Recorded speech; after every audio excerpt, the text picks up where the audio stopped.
Hello friends, welcome to TNPSC aspirants. இன்றைக்கி நாம் பார்க்க போகிற டாபிக் 6th பாலிட்டியில் இருக்கக்கூடிய 2வது லெசன் சமத்துவம் பெறுதல் அப்படிங்கிற லெசன் தான் பார்க்க போகிறோம். அதுக்கு முன்னாடி போன வீடியோவில் நான் ஒரு கேள்வி கேட்டிருந்தேன். என்னென்னா, தமிழகத்தில் அதிக மழை பொழியக்கூடிய இடம் எதுன்னு கேட்டிருந்தேன். அதுக்கான ஆன்சர் சின்ன கல்லாறு அப்படிங்கிறதான். இப்போ இந்த 2வது லெசனுக்குள்ளே போகலாமா? ஃபர்ஸ்ட் பார்க்க போகிறது நெல்சன் மண்டேலா. இவர் யார் அப்படின்னா, தென்னாப்பிரிக்காவோட முன்னாள் அதிபராக இருந்திருக்காரு. எந்த வருஷம் இவர் அதிபராக இருந்திருக்காருனா 1994 வந்து இருந்திருக்காரு. அங்கே தென்னாப்பிரிக்காவில் இந்த கருப்பின மக்கள் வெள்ளையின மக்கள்னு சொல்லுவாங்க இல்லையா. ஸோ வெள்ளையாக இருக்கவங்க வந்து உயர்ந்தவங்கனும் அந்த கருப்பின மக்கள் வந்து தாழ்ந்தவங்கன்னு சொல்லி ஜாதி அடிப்படை மாதிரி நம்ம இதில் அங்கே ஒரு இது இருந்துச்சு. ஸோ அதுக்கு எதிராக வந்து போராடி இவர் வந்து சிறைக்கு போயிருக்காரு. எத்தனை வருஷம் ஜெயிலில் இருந்திருக்காருனா 27 வருஷம் ஜெயிலில் இருந்திருக்காரு. 1990 தான் வந்து ரிலீஸ் ஆயிருக்காரு. அதனால இவர் வந்து தென்னாப்பிரிக்காவில் இனநிற வெறிக்கு முடிவு கட்டினவர் யாருன்னு சொல்லி கேட்டால் அது நெல்சன் மண்டேலா. அதே மாதிரி அங்கே அமைதி நிலவரத்துக்கும் இவர் தான் காரணமாக இருந்திருக்காரு அப்படின்னு சொல்லி சொல்கிறாங்க. ஸோ நெல்சன் மண்டேலா யாருன்னா, தென்னாப்பிரிக்காவோட முன்னாள் அதிபர். 27 வருஷம் ஜெயிலில் இருந்திருக்காரு. 1990 தான் விடுதலை ஆயிருக்காரு. அவருக்கு விடுதலை ஆனப்பையே வந்து பாரத ரத்னா விருது கொடுத்துருவாங்க. இனநிற வெறிக்கு வந்து முடிவு கட்டினவர் யாருன்னா நெல்சன் மண்டேலா அப்படின்னு சொல்கிறாங்க. அடுத்து ஆர்டிக்கல் 15(1) நம்மளோட இந்திய அரசியலமைப்பு சட்டத்தில் 15(1) என்ன சொல்லுதுன்னா, எந்த ஒரு குடிமக்களுக்கு எதிராகவும் மதம், இனம், ஜாதி, பாலினம், பிறப்பிடம் இதோட அடிப்படையில் வந்து பாகுபாடு காட்டவே கூடாது அப்படின்னு சொல்கிறாங்க. இதுக்கு ஷார்ட்கட் என்னன்னா, யார்கிட்டையாவது நம்ம போய் உங்களோட ஜாதி என்ன, உங்களோட மதம் என்ன அப்படின்னு சொல்லி கேட்டாலே என்ன பண்ணுவாங்க, நம்மளை பாஞ்சிக்கிட்டு வந்து அடிப்பாங்க அப்படிங்கிறத ஞாபகம் வச்சுக்கோங்க. அப்போ ஜாதி மதம்னு கேட்டால் என்ன பண்ணுவாங்க, பாஞ்சிட்டு அடிப்பாங்க. ஸோ 15 அப்படிங்கிற ஆர்டிக்கல் எதை பற்றி சொல்லுதுன்னா, மதம், இனம், ஜாதி, பாலினம், பிறப்பிடம் அடிப்படையில் யாரையும் நம்ம பாகுபாடு காட்டக்கூடாது அப்படின்னு சொல்லி சொல்கிறது தான் வந்து ஆர்டிக்கல் 15 அப்படின்னு ஞாபகம் வச்சுக்கோங்க. அடுத்து நாம் பார்க்க போகிறது யாருன்னா, டாக்டர் B.R. அம்பேத்கர் அவர்களை பற்றி தான் பார்க்க போகிறோம். அவர் ஏப்ரல் 14, 1891 வந்து பிறந்திருக்காது. அவர் இறந்தது டிசம்பர் 6, 1956 வந்து இறந்திருக்காரு. இவருக்கு அந்த B.R. அம்பேத்கர்னு சொல்கிறோம் இல்லையா, அதோட ஃபுல் நேம் என்னன்னா பீம்ராவ் ராம்ஜி அம்பேத்கர் அப்படிங்கிறது தான் அவரோட முழு பேர். இவரை வந்து பாபா சாஹேப்னு சொல்லி அழைக்கிறாங்க. அது மட்டும் இல்லாமல் என்னென்ன சிறப்பு பெயர்கள் இருக்குன்னா, நவீன மனுன்னு சொல்லுவாங்க. நம்மளோட இந்திய அரசியலமைப்பை உருவாக்குன சிற்பி, அந்த மாதிரிலாம் இவருக்கு நிறைய பேர் இருக்குது. இவர் வந்து இந்தியாவில் சட்ட அமைச்சராக வந்து இருந்திருப்பார். அது மட்டும் இல்லாமல் இவர் ஒரு அரசியல்வாதி, பொருளாதார நிபுணராகவும் வந்து இருந்திருக்காரு, சமூக சீர்திருத்தவாதியாகவும் இருந்திருக்காரு அப்படின்னு சொல்கிறாங்க. இவர் 1915 எம்ஏ பட்டத்தை முடிச்சிருக்காரு. இதுக்கு ஷார்ட்கட் என்ன அப்படின்னு பார்த்தா, பாஞ்சு எம்ஏ பண்ணுறாரு அப்படிங்கிறத ஞாபகம் வச்சுக்கோங்க. ஸோ பாஞ்சுங்கிறது 15, எம்ஏ பண்ணுறாங்கிறது எம்ஏ பட்டம் அப்படின்னு ஞாபகம் வச்சுக்கோங்க. நம்ம எல்லாம் காலேஜ் படிக்கல என்ன பண்ணுவோம், ஒரு ப்ராஜெக்ட் சப்மிட் பண்ணால் தான் நமக்கு அந்த டிகிரியே கொடுப்பாங்க. அந்த மாதிரி அவர் ஒரு தீசஸ் சப்மிட் பண்ணியிருக்காரு. அதாவது ஆய்வு கட்டுரை வந்து சப்மிட் பண்ணியிருக்காரு எம்ஏ பட்டம் முடிக்கிறதுக்காக. அந்த ஆய்வு கட்டுரையோட பேர் என்னன்னா, பழமையான இந்திய வர்த்தகம் அப்படிங்கிற ஆய்வு கட்டுரையை சப்மிட் பண்ணி தான் அவர் என்ன பண்ணியிருக்காரு, எம்ஏ பட்டத்தையே வாங்கியிருக்காரு. சரிங்களா. அடுத்து 1927 அவர் வந்து பிஹெச்டின்னு சொல்லக்கூடிய முனைவர் பட்டம் வாங்கியிருக்காரு. எங்கே அப்படின்னா, கொலம்பியா யூனிவர்சிட்டியில் தான் வாங்கியிருக்காரு. அதுக்கு ஷார்ட்கட் என்ன அப்படின்னா, 2 வாரத்தில் எங்கள் அக்கா குழம்பு வைக்கிறதுல பிஹெச்டி பண்ணிட்டா அப்படின்னு ஞாபகம் வச்சுக்கோங்க. 2 வாரம் அப்படிங்கிறது வாரம்னாலே ஒரு 7 நாள் இல்லையா. ஸோ 2 வாரங்கும்போது 27 அப்படின்னு ஞாபகம் வச்சுக்கோங்க.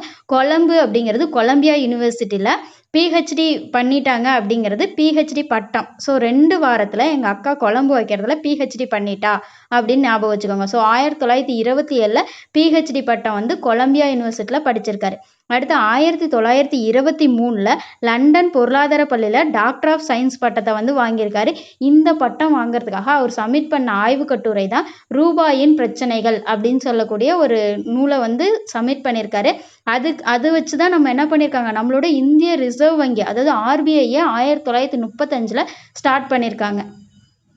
நம்மளோட இந்திய அரசியல் அமைப்பு சட்டத்தை உருவாக்குறதுக்காக வந்து என்ன பண்ணியிருக்காங்கன்னா, அரசியல் நிர்ணய சபைன்னு ஒரு சபையை அமைச்சிருக்காங்க. அது எந்த வருஷம் அமைச்சாங்கன்னா 1946 டிசம்பர் 6 வந்து அமைச்சிருக்காங்க. இந்த அரசியல் நிர்ணய சபை வந்து நம்ம இந்தியாவுக்கு வந்து சுதந்திரம் கிடைச்சதுக்கப்புறம் வேகமாக வேலை நடக்கணும் அப்படிங்கிறதுக்காக என்ன பண்ணியிருக்காங்கன்னா, அரசியல் நிர்ணய சபையில் பெரிய குழுக்கள் சிறிய குழுக்கள்னு பிரிச்சிருக்காங்க. அந்த மாதிரி பிரிக்கும்போது பெரிய குழுக்கள் எத்தனை இருந்துச்சுன்னா 8 இருந்துச்சு, சிறிய குழுக்கள் வந்து 13 இருந்துச்சு. அதில் அந்த பெரிய குழுக்கள் சொன்னேன் இல்லையா 8, அதில் ஒன்று தான் வரைவு குழு. அந்த வரைவு குழுவோட தலைவராக இருந்தவர் தான் டாக்டர் B.R. அம்பேத்கர். இந்த வரைவு குழு வந்து எப்போ ஸ்டார்ட் பண்ணுறாங்கன்னா 1947 ஆகஸ்ட் 29 தான் வந்து ஸ்டார்ட் பண்ணுறாங்க. இவரோட சிறப்பு பெயர் என்னன்னா இந்திய அரசியலமைப்பின் தந்தை அப்படின்னு சொல்லி அழைக்கப்படுறாரு. ஏன்னா நம்மளோட இந்திய அரசியலமைப்பை உருவாக்குனவரே யாருன்னா B.R. அம்பேத்கர் அவர்கள் தான். நம்மளோட இந்தியா வந்து சுதந்திரம் அடைஞ்சதுக்கு அப்புறம் ஃபர்ஸ்ட் சட்ட அமைச்சர் யாருன்னு கேட்டால் அவரும் வந்து B.R. அம்பேத்கர் அவர்கள் தான். இவருக்கு பாரத ரத்னா விருது எப்போ கொடுத்துருக்காங்க அப்படின்னா 1990 இவர் இறந்ததுக்கு அப்புறம் தான் கொடுத்துருக்காங்க. இவர் எப்போ இறந்துருவாரு 1956 இறந்துருவார் இல்லையா. ஸோ அவர் இறந்ததுக்கு அப்புறம் தான் வந்து 1990 வந்து இவருக்கு பாரத ரத்னா விருது வழங்கியிருக்காங்க. இதுக்கு ஷார்ட்கட் என்னன்னா டாக்டர் அம்பேத்கர் அப்படின்னு ஞாபகம் வச்சுக்கோங்க. ஸோ எழுத்துக்களை என்னங்க டா இக் ட இர் 4 எழுத்தா அ இம் பே இத் க இர். ஸோ 6 4 கூட்டினா 10. ஸோ முடிகிறது எதில் இருக்கணும்னா 0ல் இருக்கணும். அப்போ 1990 வந்து பாரத ரத்னா விருது பெற்றவர் தான் யாருன்னா B.R. அம்பேத்கர் அவர்கள் அப்படின்னு சொல்கிறாங்க. ஸோ மொத்தமாக ஃபஸ்ட்லேருந்து B.R. அம்பேத்கரை பற்றி பார்த்துடலாம் ஒரு தடவை. B.R. அம்பேத்கர் அப்படிங்கிறவர் 1891 பிறந்திருக்காரு. 1956 வந்து இறந்துருவார். அவரோட ஃபுல் நேம் வந்து பீம்ராவ் ராம்ஜி அம்பேத்கர் அப்படிங்கிறது தான். இவரை பாபா சாஹேப் அப்படின்னு சொல்லி அழைக்கிறாங்க. 1915 எம்ஏ பட்டத்தை முடிக்கிறாரு. எம்ஏ பட்டம் வாங்கிறதுக்காக பழமையான இந்திய வர்த்தகம் அப்படின்னு சொல்லக்கூடிய ஒரு ஆய்வு கட்டுரையை வந்து சப்மிட் பண்ணுறாரு. 1927 PhD பட்டத்தை முடிக்கிறாரு. எந்த யூனிவர்சிட்டியிலனா கொலம்பியா யூனிவர்சிட்டியில் வந்து முடிக்கிறாரு. 1923 லண்டன் பொருளாதார பள்ளியில் டாக்டர் ஆஃப் சயின்ஸ் பட்டத்தை வந்து வாங்குறாரு. அதுக்காக இவர் சப்மிட் பண்ண புக்கு தான் என்னது ரூபாயின் பிரச்சனைகள் அப்படின்னு சொல்லக்கூடியது. அதுபடி தான் நம்மளோட இந்திய ரிசர்வ் வங்கியை உருவாக்கியிருக்காங்க. எந்த வருஷம்னா 1935. இது ஒரு முக்கியமான கொஸ்டின் ஃப்ரெண்ட்ஸ். டிஎன்பிஎஸ்சியில் அதிக தடவை வந்து கேட்டது இந்த ரூபாயின் பிரச்சனைகள் அப்படிங்கிற நூலை எழுதுனது யாருன்னு கேட்பாங்க. எதன் அடிப்படையில் வந்து இந்திய ரிசர்வ் வங்கி வந்து உருவாக்கப்பட்டது, அதே மாதிரி எந்த வருஷம் உருவாக்குனாங்க அப்படிங்கிற மாதிரிலாம் கேட்பாங்க. அரசியல் நிர்ணய சபையில் இருக்கக்கூடிய அந்த வரைவு குழுவோட தலைவராக யார் இருந்தாங்க அப்படின்னா B.R. அம்பேத்கர் அவர்கள் இருந்திருக்காங்க அப்படின்னு சொல்கிறாங்க. அதே மாதிரி இந்த கேள்வியும் அதிக தடவை கேட்டிருக்காங்க. அதையும் நோட் பண்ணிக்கோங்க ஃப்ரெண்ட்ஸ். இந்திய அரசியலமைப்பின் தந்தை யாருங்கிற கேள்வியும் அடிக்கடி வந்து டிஎன்பிஎஸ்சியில் கேட்கப்பட்ட கேள்வி தான். இந்திய அரசியலமைப்போட தந்தை யாருன்னா B.R. அம்பேத்கர் அவர்கள். சுதந்திர இந்தியாவோட ஃபர்ஸ்ட் சட்ட அமைச்சராக இருந்தவரும் B.R. அம்பேத்கர் தான். அடுத்து பாரத ரத்னா விருது அம்பேத்கருக்கு எப்போ கொடுத்தாங்கன்னா 1990 கொடுத்துருக்காங்க. இதுவும் அடிக்கடி கேட்கப்பட்ட டிஎன்பிஎஸ்சி கொஸ்டின் தான் ஃப்ரெண்ட்ஸ். அடுத்து நாம் பார்க்க போகிறது என்னன்னா எழுத்தறிவு விகிதம். 2011 மக்கள் தொகை கணக்கெடுப்பு எடுத்தாங்க இல்லையா, அதுபடி தமிழ்நாட்டில் எந்தெந்த மாநிலங்களில் எழுத்தறிவு விகிதம் அதிகமாக இருக்குது கம்மியாக இருக்குங்கிறத தான் பார்க்க போகிறோம். இருக்கிறதுலையே வந்து தமிழ்நாட்டில் அதிகமான எழுத்தறிவு கொண்ட மாவட்டம் எது அப்படின்னு சொல்லி கேட்டால் கன்னியாகுமரி. அங்கே எவ்வளோனா 92.14%. ரெண்டாவது சென்னை 90.33%. அடுத்து மூணாவதா தூத்துக்குடி வந்து 86.52%. நாலாவதா நீலகிரி 85.65%. இருக்கிறதுலே கம்மியான எழுத்தறிவு விகிதம் கொண்ட மாவட்டம் எதுன்னு கேட்டால் தருமபுரி. அது எவ்வளோனா 64.71%. அடுத்து அதுக்கு அடுத்தபடியில் இருக்கிறது அரியலூர் 71.99%. மூணாவதா விழுப்புரம் 72.08%. கிருஷ்ணகிரி 72.41%. இது வந்து தமிழ்நாட்டை பொறுத்தவரையிலும். ஓவராலாக தமிழ்நாட்டில் எவ்வளோ எழுத்தறிவு விகிதம்னு கேட்டாங்கன்னா 2011 மக்கள் தொகை கணக்கெடுப்பின்படி 80.33% வந்து இருக்குது. அதில் ஆண்கள் வந்து 86.81% பேர் படிச்சிருக்காங்க. அதே பெண்கள் வந்து 73.86% படிச்சிருக்காங்க. இது தமிழ்நாட்டுக்கு. அதே இந்தியா அப்படின்னு சொல்லும்போது 74.04% பேர் வந்து படிச்சிருக்காங்க ஓவராலாக. அதில் வந்து ஆண்கள் வந்து 82.14% பேர் படிச்சிருக்காங்க. பெண்கள் வந்து 65.46% பேர் படிச்சிருக்காங்க. இதில் இந்தியாவில் வந்து எந்த மாநிலம் அதிகமான கல்வியறிவு விகிதம் கொண்டதுன்னா கேரளா. எவ்வளோனா 94%. இருக்கிறதுலே கம்மியான எழுத்தறிவு விகிதம் கொண்ட மாநிலம் எதுன்னு கேட்டால் பீகார். அது எவ்வளோனா 61.8% அப்படிங்கிறதான். அடுத்து பார்க்க போகிறது பாலின விகிதம். பாலின விகிதம் அப்படிங்கும்போது அதுவும் 2011 மக்கள் தொகை கணக்கெடுப்பின் படி தான் பார்க்க போகிறோம். 1000 ஆண்களுக்கு எத்தனை பெண்கள் இருக்காங்க அப்படிங்கிறத சொல்லக்கூடியது தான் பாலின விகிதம் அப்படின்னு சொல்லுவாங்க. இதில் தமிழ்நாட்டில் அதிகமான பாலின விகிதம் கொண்ட மாவட்டம் எது அப்படின்னு சொல்லி கேட்டால் நீலகிரி. எவ்வளோன்னு கேட்டால் 1041. அதே கம்மியானது அப்படின்னு சொல்லி கேட்டால் தருமபுரி 946. அதே தஞ்சாவூர்னா 1031. நாகப்பட்டினம் அப்படின்னு சொன்னால் 1025. தூத்துக்குடி, திருநெல்வேலி ரெண்டுமே வந்து 1024. அதே சேலம் அப்படின்னு சொல்லும்போது 954. கிருஷ்ணகிரியாக இருந்தால் 956. ராமநாதபுரமாக இருந்தால் 977. இதே ஓவராலாக தமிழ்நாட்டோட பாலின விகிதம் எத்தனைன்னு கேட்டால் 995. அதே இந்தியாவுக்கு பாலின விகிதம் எத்தனை அப்படின்னு சொல்லி கேட்டால் 1000 ஆண்களுக்கு 940 பெண்கள் இருக்காங்க அப்படின்னு சொல்லணும். அதே மாதிரி இந்தியாவில் இருக்கிறதுலே அதிகமான பாலின விகிதம் கொண்ட மாநிலம் எதுன்னு கேட்டால் கேரளா. அங்கே வந்து எத்தனை இருக்காங்கன்னா 1000 ஆண்களுக்கு 1084 பெண்கள் இருக்காங்க அப்படின்னு சொல்கிறாங்க. அதே கம்மியானது எதுனா ஹரியானா. அங்கே 1000 ஆண்களுக்கு 877 பெண்கள் தான் இருக்காங்க அப்படின்னு சொல்கிறாங்க. அடுத்து பார்க்க போகிறது ஆர்டிக்கல் 14. அதாவது இந்திய அரசியலமைப்போட சட்டப்பிரிவு 14 என்ன சொல்லுதுன்னா, சட்டத்தின் முன் அனைவரும் சமம் அப்படிங்கிறது தான் சொல்லுது. அதாவது இப்பயும் என்ன பண்ணுறாங்க, ஆண்கள்னால் கொஞ்சம் உயர்வாக நடத்துறது, பெண்கள்னால் வந்து கொஞ்சம் இதாக நடத்துறது, அந்த மாதிரி ஒரு சில இடத்துல இருக்கு இல்லையா. ஸோ சட்டத்துக்கு முன்னாடி என்ன எல்லாரும் சமம். அவங்க எந்த ஜாதியை சேர்ந்தவங்களாக இருக்கலாம், மதத்தை சேர்ந்தவங்களாக இருக்கலாம், அந்த மாதிரி சொல்கிறது தான் வந்து ஆர்டிக்கல் 14 அப்படின்னு சொல்கிறாங்க. அடுத்து ஆர்டிக்கல் 17 வந்து எதை பற்றி சொல்லுதுன்னா, தீண்டாமை ஒழிப்பு. இதுக்கு ஷார்ட்கட் என்னன்னா, ஒரு ஏழையை கூட தீண்டவே கூடாது அப்படின்னு சொல்லுவாங்க. ஸோ ஒரு ஏழையை அப்படிங்கிறது 17, தீண்டக்கூடாதுங்கிறது தீண்டாமை ஒழிப்பு. தீண்டாமை ஒழிப்பு சட்டம் எப்போ கொண்டு வந்தாங்கன்னா 1955 தான் கொண்டு வந்திருக்காங்க. 1955 தான் நம்ம இந்திய குடியுரிமை சட்டமும் கொண்டு வந்திருப்பாங்க. அடுத்து நம்ம பார்க்க போகிறது ஏபிஜே அப்துல் கலாம் அவர்களை பற்றி பார்க்கலாம். அவர் வந்து பிறந்தது 1931, இறந்தது 2015 வந்து இறந்துருக்காரு. ஸோ அவரோட ஃபுல் நேம் என்னன்னா அவுல் பக்கீர் ஜெயினுலாப்தீன் அப்துல் கலாம் அப்படிங்கிறது தான். அவர் வந்து நாட்டோட 11வது குடியரசுத் தலைவராக இருந்திருக்காரு. எந்த வருஷத்துலேருந்து இருந்திருக்காருன்னா 2002 2007 வரலும் இருந்திருக்காரு. அவர் வந்து மக்களின் குடியரசுத் தலைவர்னு சொல்லி அழைக்கப்படுறாரு. இவர் பிறந்தது ராமேஸ்வரத்தில். அவர் ஸ்கூல் பண்ணது வந்து ராமநாதபுரத்தில் படிச்சிருக்காரு. காலேஜ் வந்து திருச்சி ஜெயின் ஜோசப் கல்லூரியில் படிக்கிறாரு. அதுக்கப்புறம் சென்னை தொழில்நுட்ப கல்லூரியில் விண்வெளி பொறியியலை வந்து படிக்கிறாரு. படிச்சுட்டு டிஆர்டிஓ, அதாவது பாதுகாப்பு ஆராய்ச்சி மற்றும் மேம்பாட்டு நிறுவனம், அதாவது defence research and development organisation இங்கிலீஷில் சொல்லுவாங்க. அதில் வந்து எப்போ ஜாயின் பண்ணுறாருன்னா 1960 ஜாயின் பண்ணுறாரு. 1969 இஸ்ரோவில் வந்து ஜாயின் பண்ணியிருப்பார்.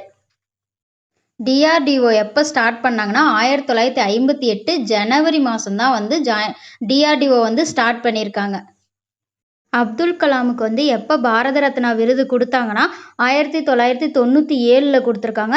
இதுக்கு ஷார்ட்கட் அப்துல் கலாம் அப்படிங்கிறது தான். இதுலேயும் வந்து என்ன பண்ண போகிறோம்னா எழுத்தை கூட்ட போகிறோம். ஆ இப் து இல் கா லா இம் 7 எழுத்துங்களா. அப்போ 1997.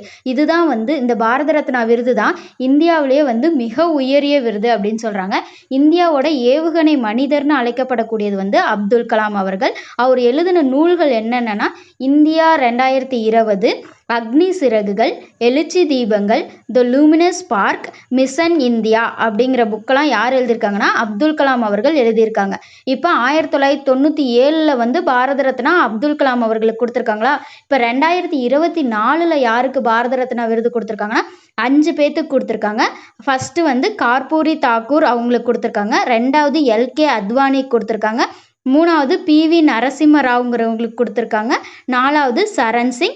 5வது எம்எஸ் சுவாமிநாதன் அவர்களுக்கு கொடுத்துருக்காங்க. இதில் பிவி நரசிம்மராவ் ரொம்ப ரொம்ப முக்கியம். ஏன்னா அவர் தான் வந்து 9வது பிரதமராக இருந்திருப்பார். எந்த வருஷம்னா 1991 96 வரையிலும் இருந்திருப்பாங்க. ஏன்னா 1991 தான் நம்ம எல்பிஜி புதிய பொருளாதார கொள்கை அதை கொண்டு வரும்போது யார் பிஎம்மாக இருந்தாங்கன்னா இந்த பிவி நரசிம்மராவ் தான் இருந்திருப்பார். அப்போ நிதியமைச்சராக யார் இருந்தாங்கன்னா மன்மோகன் சிங் அவர்கள் தான் வந்து இருந்திருப்பாங்க.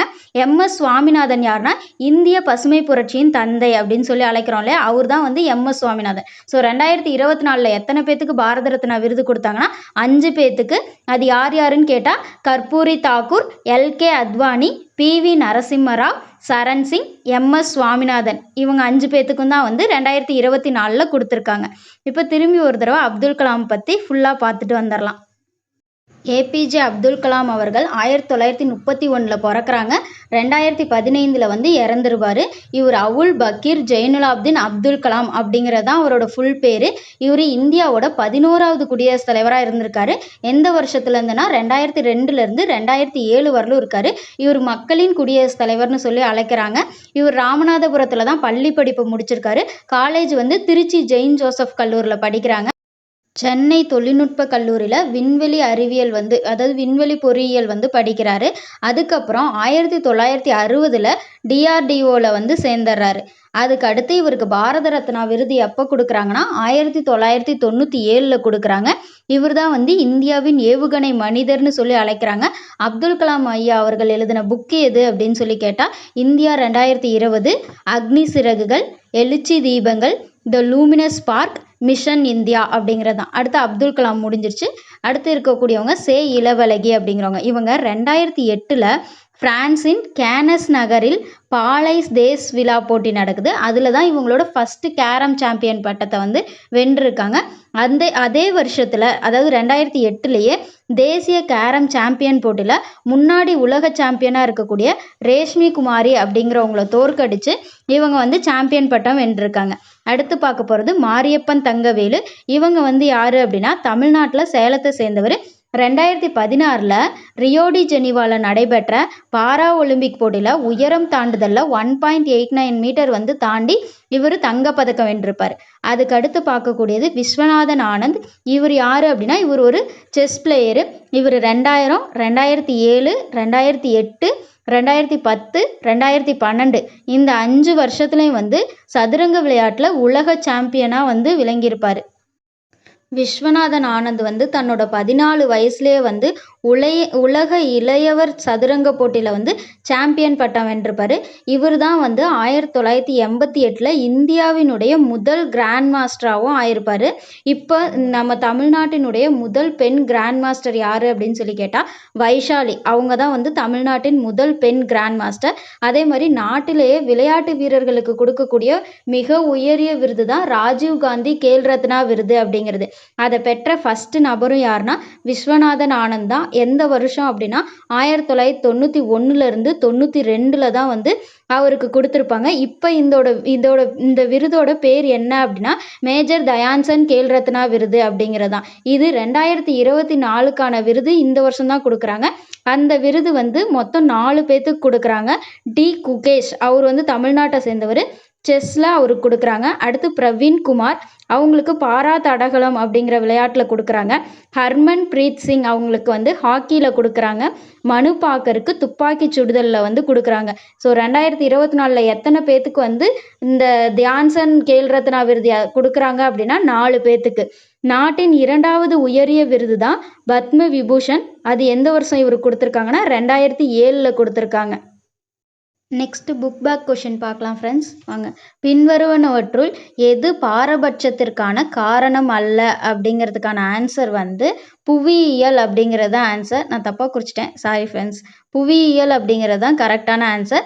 அடுத்து 2வது கேள்வி, பாலின அடிப்படையில் நடத்தப்படும் பாகுபாடு வந்து குறிப்பிடுவது பாலின பாகுபாடு அப்படிங்கிறது தான். ஆப்ஷன் ஏ தான் வந்து கரெக்ட். அடுத்து 3வது கேள்வி, பாலின அடிப்படையிலான ஒத்த கருத்து உருவாதல் பெரும்பாலும் சித்தரிக்கப்படுவது திரைப்படங்கள்லையும் சொல்கிறாங்க, விளம்பரங்கள்லையும் சொல்கிறாங்க, தொலைக்காட்சி தொடர்கள்லையும் சொல்கிறாங்க. அப்போ ஆப்ஷன் டி இவை அனைத்தும் அப்படிங்கிறது தான் ஃப்ரெண்ட்ஸ் கரெக்டு. அடுத்து 4வது கேள்வி ஏபிஜே அப்துல் கலாம் அவர்கள் எழுதிய புத்தகம் அப்படிங்கிறாங்க. இது ரொம்ப ரொம்ப முக்கியமான கேள்வி ஃப்ரெண்ட்ஸ்.